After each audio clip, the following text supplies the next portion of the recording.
Buying an Amazon gift card with a PAYTM wallet is super easy, and in this video, I'll show you how. First, open your Amazon account and search for Amazon gift card. Click on Amazon.com e-gift card in the standard section and make sure the logo is correct.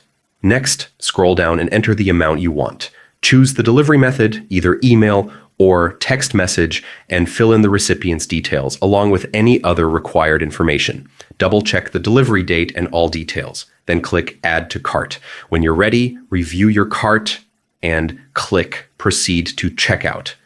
For payment, select PAYTM Wallet. If you haven't linked a card yet, click Add a credit or debit card and enter the card number, name, and other necessary details. Once that's done, confirm your payment and your Amazon gift card will be ready to send.